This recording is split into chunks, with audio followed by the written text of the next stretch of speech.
All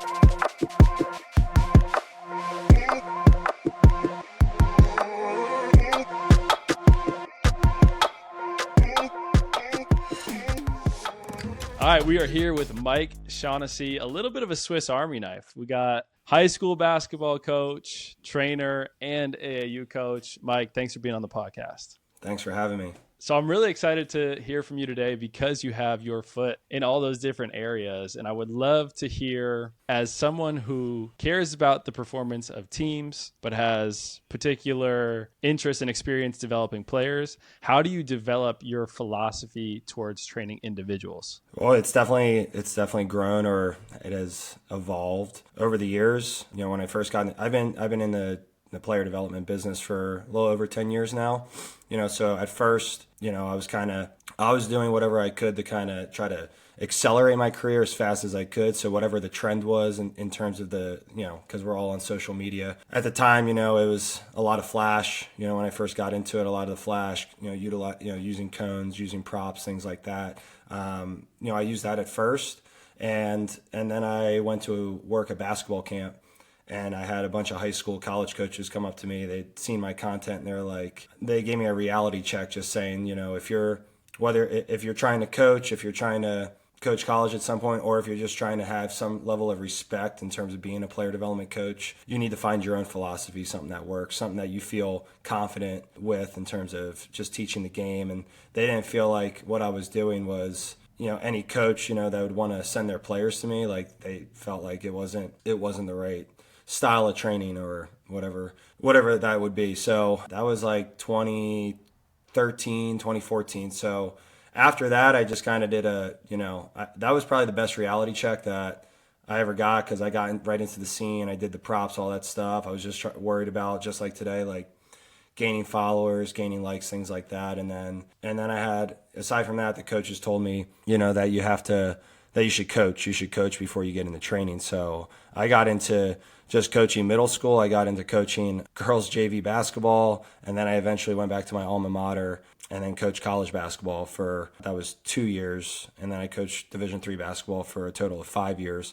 But that was after I left coaching college, and then all those experiences early on coaching, getting back into training. It definitely, you know, I learned so much from the coaching side, because I went right from player to being a trainer, and then looking at the coaching side and all the things that go into it, all the things that you think are important for your players in terms of having, you know, success individually or as a team on the floor. It definitely made me evolve and change and grow with my philosophy. So that was, you know, almost 10 years ago. And now today it's, you know, again, I feel like every trainer or coach needs to find ways to get better each and every day and find ways to grow, evolve. And, you know, now my philosophy, or my style of training is, and I know we both are kind of on the same page with this, is just doing a lot of the variability, decision-making style training, just random repetitions versus just blocked training. So whether I'm doing individual or it's group workouts, a lot of it right now is, you know, even if it's in season, off season, that's a different conversation, but a lot of it is not blocked. A lot of it is just continue to have random repetitions, working on, you know, decision making, working on just adding variability to the training. And, you know, even if the only way that I'm adding in any style of, you know, blocked practice, you know, whatever term you want to utilize there, you know, is if I'm focusing on footwork and I'm trying to just build up whatever footwork it may be, whether it's off two or pivots or anything else. So there might be some things that I do blocked, but definitely a lot of it now is variability, decision-making style training. Absolutely. And I think it makes a ton of sense coming with a background from coaching. Like, you want your players to feel comfortable in a game situation. And how many times in a game do you have the exact formula for how the play is going to unravel? You don't. And so you need to develop a player that's adaptable and okay with the changing constraints of the game, where the other defenders are, where your teammates are, time, score, your coaches, if they're screaming at you, they're supporting you. There's so much variability in a game. You know, if you're just training in an isolated environment where you remove a lot of that, you're not actually building an athlete that's prepared for it. I'd love for you to talk a little bit more on the variability piece. and particularly with some of the higher level guys that you've trained. And I've seen you use the realistic, which for many people that don't know, it's an extended length pad, and the goal is to mimic the length that you might see at higher levels. So personally, I'm 6'2", 6'3" on a good day. If I'm training, someone who's going to be regularly going up against 7-foot guys, I can't act as representative defense. So I've seen you in social media with some of your higher level guys playing, high level Division I, pro level basketball. Why are you using that length, and how are some ways that you're implementing the realistic? Well, like you said, I'm 6'2", so you can't obviously mimic, just being 7 foot, and that the realistic is definitely is probably one of the best purchases or investments that's just given me just so much more value in my training, just because of the length, not just the length, but I think just utilizing it to create chaos. I'll use it, try to, obviously sometimes it's, over exaggerating with the length, but, trying to steal the basketball from the guys and working on handling pressure and using their offhand, or obviously finishing around the rim, utilizing it there's different ways I use it to work on finishing through contact. But I love utilizing it for that chaos, because, within a game, when you get to the rim or when you're handling pressure, there's only so much I can do. I'm always involved with my workouts, and I always feel, whether I was using the realistic or not, I could be using another blocking stick that you can buy on Amazon or things like that. I think just adding that chaos, adding that variability is something that is just very challenging for them. It's something that when they come to work out with me, whether it is those higher level guys or it's the high school guys, they're excited about, the challenge. They're excited about it being different, especially the higher level guys, with what they do with their college teams. In terms of their player development, a lot of it's block practice, it's cones out on the floor. It's, if they're not doing anything live, a lot of it is where it's blocked. So when they come to me, I think they're very excited about, like I said, the challenge, about working on the certain situations that they're going to be in, and forcing them to make decisions, forcing them to finish over length through contact, handling pressure, or just, me trying to reach for the ball and they have to protect it, or they got to change direction, change speed, whatever it may be. So anyway, it's been a huge value.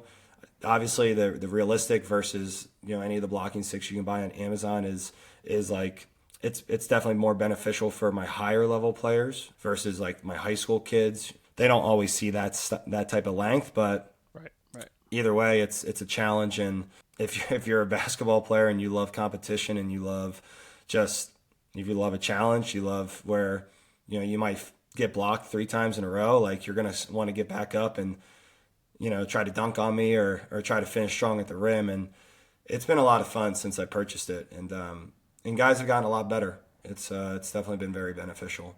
Absolutely. I think the competitiveness in the workout is something that's underrated. Like you talked about, that aspect of fun and challenge. The players, I find, are so motivated once you meet them with a challenge level that they feel like they can accomplish, but they fail a decent amount of times. And I think that's an underrated aspect of training in general, and training in a way that you talk about with more variability, with more decisions, is the players are way more engaged. And I think that's a huge missing piece in a lot of training and coaching, is it's pre-prescribed, it's a little bit robotic, and you lose a lot of players because they're not having to solve problems. And that's probably why a lot of people love basketball in the first place, is because it's a chaotic environment. You try and solve problems, and sometimes you find success, sometimes you don't. That's usually something that is a little bit addicting for people. And so I would love for you to talk about that flow in kind of the year-long cycle with today's basketball scene, and how players can stay engaged, can stay enjoying it, because you have your individual training, you have high school basketball, and you have AAU, and you are unique in that you get to see players throughout that entire process.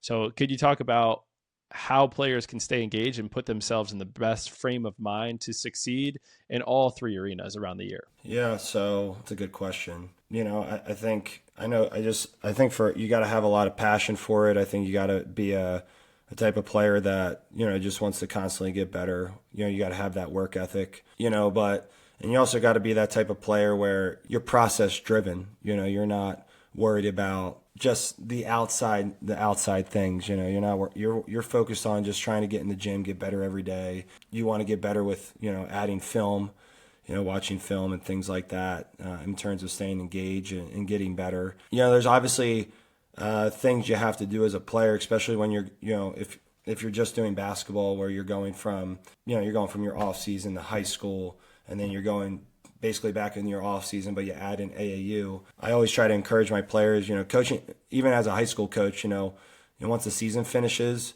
giving them some time off. I think, I think kids and sometimes parents, you get caught up in like, they got to train every day. They got to go from this trainer to that trainer. They got to go from training to practice to shooting. And I try to be mindful about burnout. And I think that if that becomes a reality where kids start to feel like they're getting burnt out, or they're pressured to constantly be training, constantly be going from practice to another gym later on in the evening, I think some of that can occur, and that is one way that I feel like you can get disengaged. That the joy or the love for it can kind of go away. Even for like what I kind of mentioned at the start, you can be process driven and be focused on getting better through film, being in the gym, getting shots, working on different aspects of your game. Obviously playing high school, training, AAU, but yeah, I mean, I've seen too many players, or I've seen too many just kids where the parents are sending them from trainer to trainer to trainer, or like I said, I have practice, and then they're taking me to a trainer. The parents are taking to a trainer later in the evening. I just don't think I don't think that's sustainable in terms of having that love and that joy for the game. I think you gotta let kids be kids, and you gotta find time, whether you're a high school coach, whether you're a parent, whether you're a player, where it's like, why don't you put the basketball down, or just get away from basketball, or get away from whatever sport you're doing for 2 weeks or something like that, where you can just go to school, focus on your schoolwork, go hang with your friends after school, or whatever it may be. In the summer, when you're not in school, especially like once after AAU is that is just a long, like that can wear on your body as a player, and even as a coach. AAU, that season, it's insane, all the travel and things like that. So once AAU's done, it's like, the next thing that's coming up is probably your high school open gyms. Again, give yourself the month of August to just kind of, reflect, restore, recover, and just go be a kid, or just take some time off. And I think that's important, not just for players, but no, I feel like I'm as passionate as anyone in terms of being, just loving basketball and loving the coach and loving to be around the game. I also have to remind myself, it's like I got to give myself some time off to be with my family and just be away from the game, because mentally that's going to allow you to continue to keep the joy, and it's going to allow you, the moment that you take 2 weeks off and you get back into it, or that you're going to start up again, you're going to be that much more motivated to kind of get going again, and you'll feel refreshed, you'll feel physically, mentally in a good spot. So as much as, like I said, you could be process driven, you could be all about it, and you want to just every day you want to get better, you want to be in the gym, I think you got to be mindful about taking some time away, and just not allowing that burnout. Absolutely. The ebbs and flows. And you look at it in sprinting, before big races, they often take some time off or a little bit of a deload, and then you come back and you're actually better than you were before.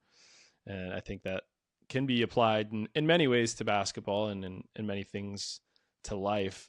Now, you talked on something that I would love to dig deeper on, and that was the role of the parent in this equation. I think it's becoming increasingly more interesting, because parents are having to deal with the social media side of things. The social media side of things is growing rapidly. No one can really keep up, and every parent wants their kid to do well, but sometimes the parents don't have the best information or know how to put their kid in the best position to succeed. From your seat, can you give the parents some advice on the best ways to help their kids get recruited or have a fulfilling basketball career in high school and beyond. Hey, I just want to take a quick break. My name's Russell. I'm one of the founders of Coach IQ. We put on this podcast here. Our goal is to interview top coaches and business owners in the youth sports space across the United States and give you guys insight on the ground floor. How are they running their business? What do they think about the current ecosystem? And what are their thoughts on where things are going? So we're super excited to bring this to you guys. If you don't know about us, we are an all-in-one sports management platform. We run a lot of the businesses that we have on the podcast. And we're fortunate enough now to work with about 1,000 sports coaches across the United States. And it's our goal to make your life as easy as possible in running the business itself. Website, scheduling, payment management, everything handled seamlessly on our platform. And really what separates us is we are built specifically for sports. We're not powering nail salons. We're not powering Pilates studios. Every second of the day, we focus on you. So if that's something you need where you're looking to get your time back or you're looking to actually grow your business, Coach IQ is really the only platform thinking about you every single day, interviewing and working with the top coaches in the industry specific to sports. So if that's something we can help you with, we would love to connect with you. You can visit our website, coachiq.com, schedule a free demo there. The demos are awesome. It's really less about selling and much more about just walking through what we've learned and providing value on what other coaches are doing. And if it's a match, it's a match. So absolute no-brainer. Go schedule a demo, totally worth the time. And thank you guys for tuning in. Thank you guys for watching. Thank you for customers who are working with us. It allows us to do all this, make better product, and the main goal, help athletes all across the United States and the world get a phenomenal experience from you guys, the coaches. That's a good question too. Well, I mean, it's, not to talk down on, not to talk down on parents, but a lot of parents don't know. They just have no understanding or idea of what is good. Like good coaches, good trainers, just good people to put in their circle. Because if you're a parent and you never played this game, like if you never played basketball, you're never an athlete, you're never in these environments, even, when they were in high school, college, whatever it may be, even though it was different back then, if you were just never an athlete, you're never going to fully understand, like who's actually valuable in their circle. And obviously there's so many people, programs, AAU programs, trainers, not necessarily high school coaches, but trainers and AAU programs where they, not to say they want to take your money, but they're just going to do whatever they can to promote themselves. And the parents don't know if they're good or bad.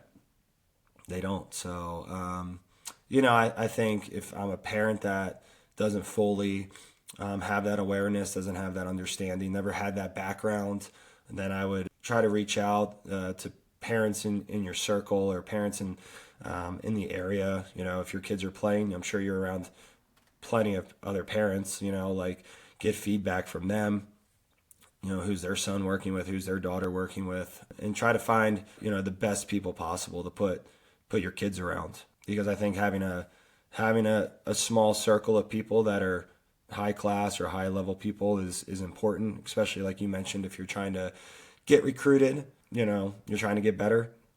I think that's, if I'm a parent that is in that situation, then you gotta do research. You gotta get feedback from other parents, things like that. And that's just my experience from parents that, just don't have that awareness, don't have that understanding, is they don't know. And then obviously you have your parents that, the dad played college basketball, or the mom and dad both were athletes. They both played in college. They both played high school basketball, or they were just athletes in general, or they've been around it. They had an older son, older daughter that has already played AAU or played in high school. So they have the experience of being around it or going through the process. Those parents generally, they have a great understanding of who they want to put their kids around. To answer your question, it's like, if I think it's just two different types of parents. If you're a parent that doesn't really have an understanding, which is fine, that's not your experience, but your kid wants to play in college, loves basketball, loves whatever sport they're playing, then you got to get as much feedback. You can't just, someone approaches you and be like, yeah, I'm just going to send them to them. But you have no idea. It could be terrible. The trainer, the AAU program could just be stealing money from you. So I think it's just if you're a parent in that situation, you definitely have to get some feedback, do some research, just find out who you can ultimately just put your kids in good hands. And if you do that, then obviously whether they're going to get recruited or not, the kids are going to develop, they're going to get better, they're going to get what I like to do, obviously, when I'm coaching is, provide or give life lessons, things that messages and different things that they can take away from the experience. And 10 years down the road, it's like, I remember Coach Mike or Coach whoever said this or did this. So I think parents got to just get as much feedback, as much information as possible before making a decision on what program, what trainer, even what high school they're going to send their kid to. Absolutely. And the flip side of social media, as much as it has negatives and can divert attention away from what is the most important, it allows for the connectivity to be unparalleled. There's never been a time where it's been so easy to reach out to somebody who's done something that you want to do. And oftentimes those are the people that can give the best advice. And in almost any community, there's a college basketball player and they have a support system. So, reaching out to them and getting that advice, I think is a great piece of advice for those parents that just don't know what's going on right now. And even the parents that did play in college, it's a very different landscape now than it was back then. And a huge part of that landscape now is AAU basketball. Can you say what you think the role of AAU basketball should be and what steps need to be taken to get it to where it is at that state if you don't think it is now? Well, I think AAU should just be another platform for development where it's just another avenue for players to get better. And I'm just talking about the general population of players. I'm not talking about your 5-star recruits and things like that. I mean, regardless of what level you're at, you could be a 5-star. It's like whatever platform you end up going to or whatever program you end up with, I mean, you're going to get recruited. Coach, you'll be seen, you'll get recruited, you'll end up finding the place that wants you. And that's always been my biggest issue with AAU, even as when I coached in college, going to watch recruit AAU and or going to different events and recruiting, and now just being in the AAU space as a coach.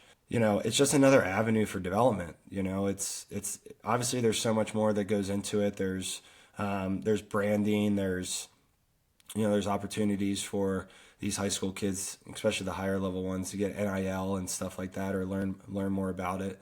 But again, it should always come back down to, are you getting better? I mean, AAU is part of the off season. Your spring, if I'm not doing a spring sport, if I'm not a multi-sport athlete and all I'm focused on is basketball, your spring and summer and your fall are like the most important. I mean, that's 3 different seasons, Those, you should utilize those months to the best of your advantage. If you're not getting better, if you haven't really improved from the end of March or whenever your season ends for high school, from then until the start of high school, then you've clearly treated your off season the wrong way. And a lot of that doesn't just go into, who you train with in the off season, or do you get even work out on your own aside from having a trainer. That's obviously a different discussion. But what AAU program you go with. I just think there's so much more now. I remember being in high school, it's like there was no circuit. It was like, there were sponsored teams and things like that, but it's you're playing AAU. Of course, we all had that motivation to get exposure and get recruited, but ultimately you're just playing basketball and competing and utilizing that time to get better or play with your friends and have a good time, have a good experience. So I think that's important is, throughout the spring and summer, like whatever program you choose, whatever, it's the experience is something that you'll always remember. You're not going to remember how many points you scored. You're not going to remember what tournament you got recruited at, I mean, maybe you will, but at the end of the day, you're going to look back and be like, was my experience really good or was it not so good? Did I get better during that time? Or did I not get better? So, I would love to see, you could dive into this topic so much more. I mean, I just wish that more people, before they choose a team, they, again, research, understand, are you going to get good coaching? Are you going to get playing time? Are you going to be in the role that you want to be in? Are you going to get better? Are you going to have a good experience? I mean, we see so many kids that, they just bounce from team to team to team after they could go to 3 different events or 3 different tournaments and they've been on 3 different teams. I mean, that can't be a great experience. So I'd love for that not to be, a situation for, that we have anymore. But ultimately, like that is a very hard question that you're asking, and I'm probably killing the answer here, but I would just love to see that platform just be for development, obviously for recruiting, have a great experience, and also go to the level that you're going to succeed at. So it could be an independent team, it could be circuit team, whatever, but go to the level that you're going to succeed at. And I think we get too caught up in the exposure part. A lot, college coaches they're going to go recruit at independent events. They're going to go recruit at all the different, circuits. They're going to be everywhere. So you're going to be seen. I think it's just those little things that you have to really kind of play a factor. They have to be a factor in your decision. And then lastly, this is kind of staying on topic, but I had a conversation with someone the other day. He's from overseas, and obviously that model over there is a lot different than here.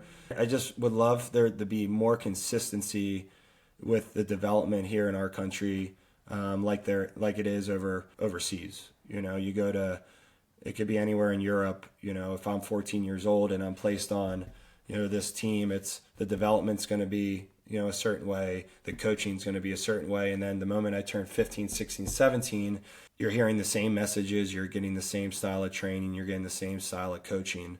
And I think that consistency breeds in just the players getting a hell of a lot better. Here unfortunately we don't have that model yet. We don't have that model of being in a good high school program, and some kids are fortunate to have a good high school coach, some aren't. Some are fortunate to be in a good program, some aren't. So that's inconsistent. Whoever you're training with is inconsistent. And then obviously the AAU team. You could be on one team when I'm 15, I could be with a different program when I'm 16, or I could be in 3 different programs within a spring and summer like I talked about. There's just no consistency there, and the messages are different, the coaching style is different. I don't know what that model is. I don't know what that looks like. I know that it's been talked about briefly. It's been an early on discussion, here in the States, but that's something that we desperately need for our players to have consistency, for our players to get better, and ultimately for the experience to be a lot better than what it is. Absolutely. I spent past few years popping around Europe, and that's a wonderful point. And I think in the US, there is so much access to basketball. You can have a trainer, you can have a hoop and a court almost anytime you want. You have your high school team, you have AAU. There is an abundance of opportunities to play basketball. And I think that leaves a lot of room for bad coaching, because if you play a sport a lot, you do anything in life a lot, you're going to get better at it. Whereas you look at some of the models over in Europe, there isn't as much accessibility to basketball. So they have to be a lot more efficient with their use of time. And I think that's one of the reasons that these club models have developed, is you have your time and you have your local club, and you go there, and largely it's the same team from youth to all the way up to maybe college or sometimes even pro. And like you said, same terms, similar coaching. The philosophies of the club have been maintained throughout. Hopefully you have some sense of culture. And I think that is a product of, there's not a ton of accessibility. So I would love, like you said, to have some semblance of that in the AAU system. And I've heard some programs are trying to create that. But I agree with you. I think it's a red flag if it's not there, that consistency, or maybe you see the team changes every tournament. Again, another red flag. Last question for you. If you could give us some of the common red flags, something you see in either a high school program or an AAU program that you would tell your players definitely stay away, or maybe have some caution there. What are 2 to 3 red flags that you see in the AAU world? I was just going to touch on one, but I can touch on a couple more. Is you mentioned high school. Not every kid has a choice on where they get to go to high school. You're zoned in. You could be, if you're on the public school, you're zoned for a certain school. You could obviously transfer, but whether it's high school or definitely AAU, I just value accountability a lot. If you're going to go to a program that isn't going to hold you accountable to just being the best version of yourself, and obviously there's a lot that goes into being accountable. You're not just going to a program where, the coach is just yelling the whole game or he's yelling in your face. Like, that's not accountability. It's like the accountability is for the intangibles. Like, if you're going to go to a program, when kids ask me what programs they, to look at or to go try out for, and especially AAU, I want you to go to a program where, yeah, like you go to that program. If you don't rotate, on the baseline and get both feet outside the lane line and wall up, if you don't box out, or if you're not getting back on defense, if you're not talking, like,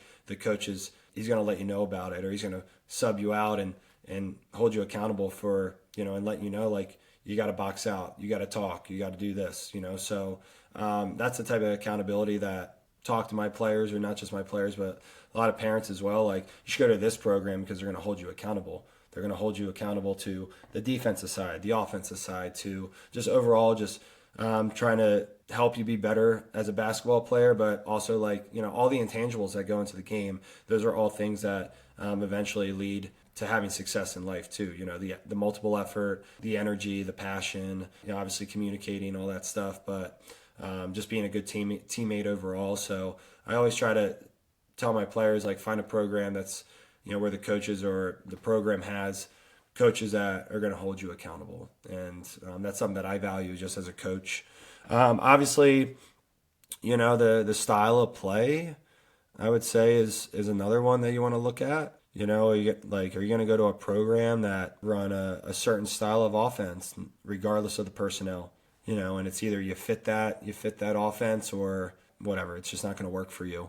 So I like to when I just have these conversations with players or parents, it's go find a program where you're going to, be taught how to play basketball, how you're going to move without the ball, set screens, play defense, where the style of play is a little bit more free, but it's all based off how well you make decisions, because at the end of the day, the game is about the players making plays and making decisions. So finding a program that's going to teach you that. And obviously there could be a lot of not to say struggle, but if you don't know how to play the right way, there is some ugliness, sloppiness that gets into that. But at the end of the day, if you're going to a program where you guys practice twice a week, and then you play in X amount of tournaments, I think that's a great program to go to, because you get the practices, you get to be your coaches in practice teaching you, how to play and spacing and all the things that I kind of mentioned, and obviously defense, and then you get to go